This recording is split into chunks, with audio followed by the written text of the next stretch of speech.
Perkenalkan, nama saya Putri Dewi Febrianti, perwakilan dari kelompok Good Time.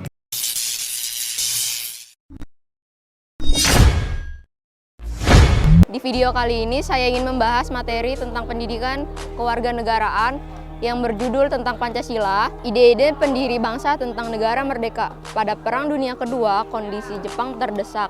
Mencermati situasi yang semakin terdesak tersebut, pada peringatan pembangunan Jawa Baru pada 1 Maret 1945, Jepang mengumumkan rencananya untuk membentuk Dokuretsu Zunbi Chosakai atau Badan Penyelidik Usaha-Usaha Persiapan Kemerdekaan atau yang disingkat BPUPKI.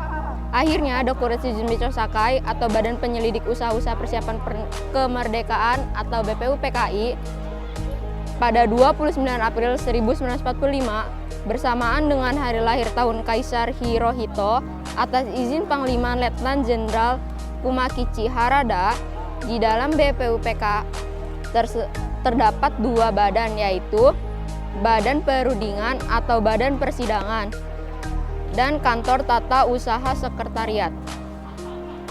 Ketua BPUPK adalah KRT Rajiman Wedyo Adiningrat dan Wakil Ketua BPUPK adalah Ichibangase Yuseo dan Raden Paji Soroso.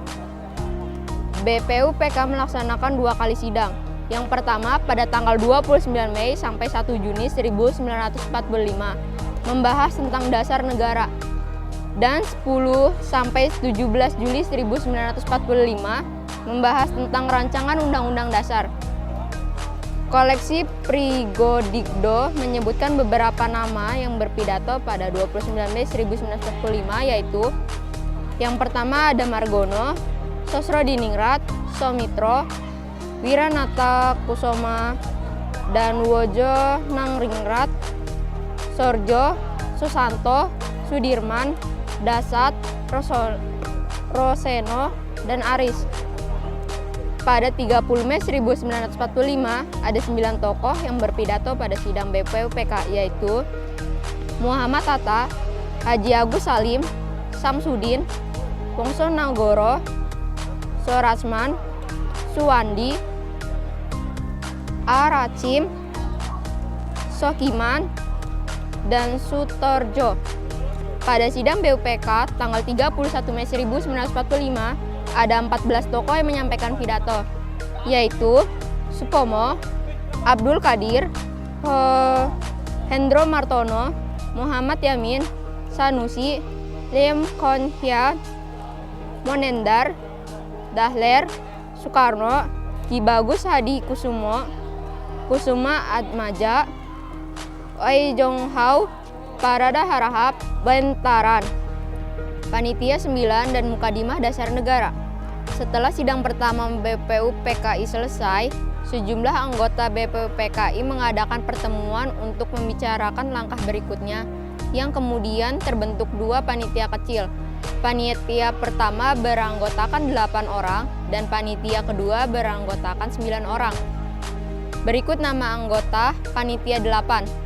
Pertama, Soekarno sebagai ketua, Ki Bagus Hadikusumo, KH Wahid Hasjim, Muhammad Yamin, Sutarjo, Maramis, Oto Iskandar Dinata, dan Muhammad Hatta. Untuk nama anggota panitia 9, yang pertama adalah Soekarno sebagai ketua, Muhammad Hatta, Muhammad Yamin, Ahmad Subarjo, Maramis, KH Wahid Hasjim, KH Abdul Kabar Muzakir, Abi Kusno Jokro Sujoso, Haji Agus Salim.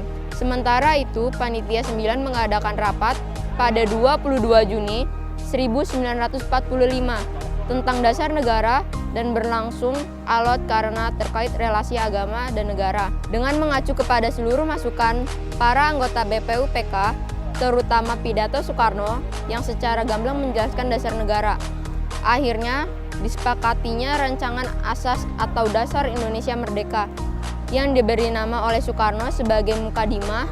Muhammad Yamin menyebut sebagai Piagam Jakarta. Isi dari Piagam Jakarta adalah ketuhanan, dengan kewajiban menjalankan syariat Islam bagi pemeluk-pemeluknya, kemanusiaan yang adil dan beradab, persatuan Indonesia, kerakyatan yang dipimpin oleh hikmat kebijaksanaan dalam permusyawaratan atau perwakilan, keadilan sosial bagi seluruh rakyat Indonesia.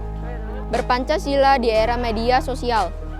Media sosial itu bermata dua. Satu sisi ia dapat menjadi alat untuk menebar kebaikan, tetapi sisi lain juga dapat menjadi alat untuk melakukan pengerusakan sosial. Kata kuncinya adalah bagaimana agar media sosial dapat digunakan untuk melakukan kebaikan, membantu sesama, dan menyuarakan keadilan. Gotong royong. Kata gotong royong berasal dari bahasa Jawa yaitu gotong dan royong. Gotong artinya pikul dan angkat, sedangkan royong artinya bersama-sama. Dengan demikian secara harfiah, gotong royong dapat diartikan mengangkat beban secara bersama-sama agar beban menjadi ringan.